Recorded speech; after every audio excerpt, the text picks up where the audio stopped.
नमस्कार। Forgotten Bollywood James के इस नए अंक में मैं जितेंद्र माथुर एक बार पुनः आपका हार्दिक स्वागत करता हूं और इस नए अंक में आपका परिचय एक बार फिर एक भूली बिसरी हिंदी फिल्म से करवाता हूं।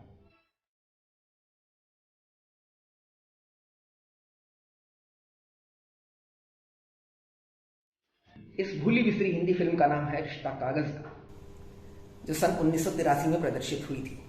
इसके प्रमुख कलाकार हैं नूतन, राज बब्बर, रति अग्निहोत्री, जॉनी वॉकर और सुरेश ओबराय।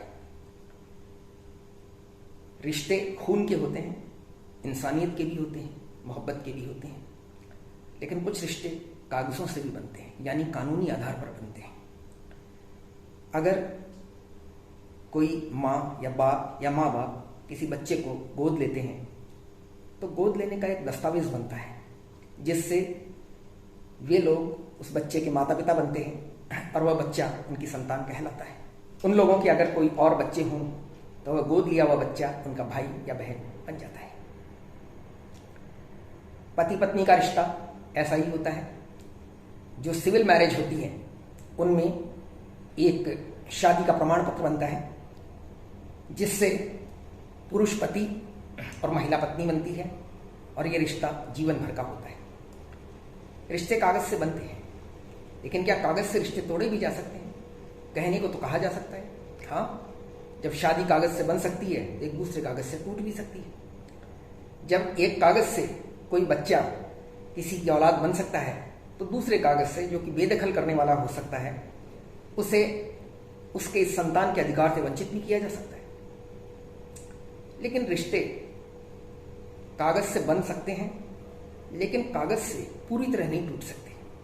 कागज केवल उन रिश्तों के कानूनी आधार को खत्म कर सकता है, जज्बाती आधार को नहीं। जब लोग साथ रहते हैं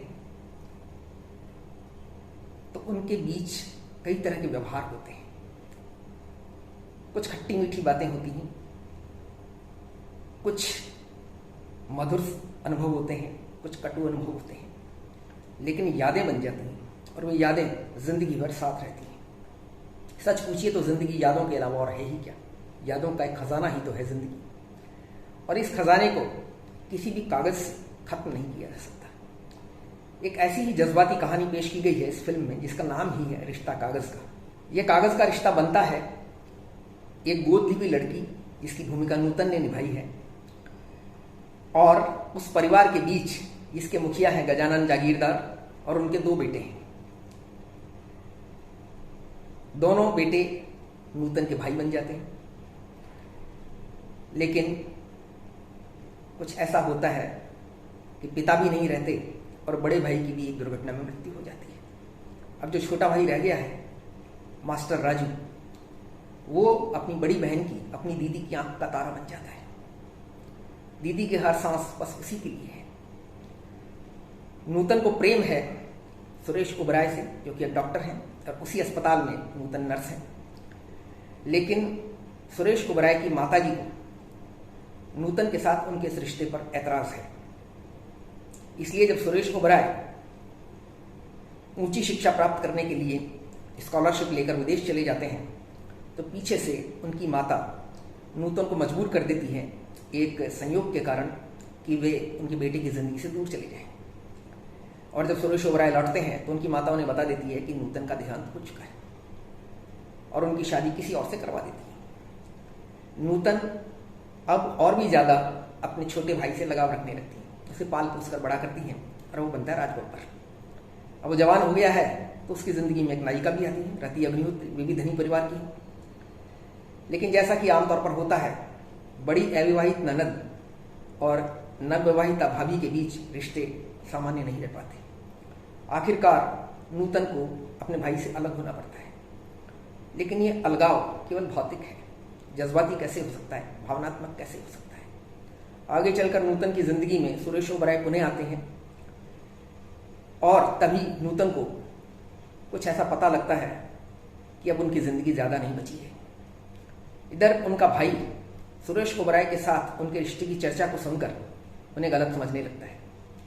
राज बब्बर के मन में कड़वाहट आ जाती है नूतन के लिए और ये रिश्ता जो पहले से ही टूटा हुआ है, दरका हुआ है, इसका और जोड़ना मुश्किल हो जाता है। नूतन को सुरेश ओबराय के अलावा अगर किसी का सहारा है तो वह है अपने दरिया दिल भले मानस पड़ोसी गनी भाई का, जिसकी भूमिका जॉनी वॉकर ने निभाई है। आखिर फिल्म का क्लाइमेक्स आता है और फिल्म का दुखांत होता है, लेकिन अपनी मृत्यु से पूर्व नूतन राज बब्बर को यही समझाती है कि तुम्हारे पिता ने एक कागज के माध्यम से तुम्हारे और मेरे रिश्ते को जोड़ा था, मुझे तुम्हारे परिवार के साथ जोड़ दिया था, लेकिन कोई भी कागज इस रिश्ते को खत्म नहीं कर सकता। मैं जीते जी भी तुम्हारी बहन थी और मरने के बाद भी तुम्हारी बहन ही रहूंगी। और आखिर राज बब्बर को अपनी भूल का एहसास होता है, लेकिन तब तक बहुत देर हो चुकी होती है। यह भावनात्मक फिल्म प्रारंभ से अंत तक दर्शकों को बांधे रखती है और सभी कलाकारों ने अच्छा अभिनय किया है। हालांकि नूतन और सुरेश ओबराय के आगे फिल्म के युवा नायक नायिका फीके पड़ गए हैं। जॉनी वॉकर ने लंबे समय बाद दर्शकों को खूब हंसाया है। इस फिल्म में मेलोड्रामा है, जैसा कि 80 के दशक की फिल्मों में होता था, और कुछ ऐसी नाटकीय घटनाएं घड़ी गई हैं जो कि आजकल की पीढ़ी को नहीं सुहाने वाली। उससे फिल्म की गुणवत्ता में कमी आई है, लेकिन फिर भी कुल मिलाकर ये फिल्म अच्छी है। इस अच्छी फिल्म को सहारा दिया है मधुर गीत संगीत ने। मजरूह सुल्तानपुरी और प्रेम धवन के बड़े सुंदर गीतों पर राजेश रोशन ने मीठा संगीत दिया है। आज भी इन गीतों को सुने तो बड़ा अच्छा लगता है। यह फिल्म बॉक्स ऑफिस पर कोई विशेष सफल नहीं रही थी और शायद इसीलिए ये भूली बिसरी है, लेकिन जो लोग भावनात्मक फिल्में देखना पसंद करते हैं, जज्बाती ड्रामा देखना पसंद करते हैं, संबंधों पर आधारित फिल्में देखना जिनका शौक है, उन्हें यह फिल्म निश्चित रूप से पसंद आएगी। मैं रिश्ता कागज का अपनी 3 स्टार की रेटिंग के साथ पारिवारिक फिल्मों के शौकीन दर्शकों को तहे दिल से रेकमेंड करता हूँ।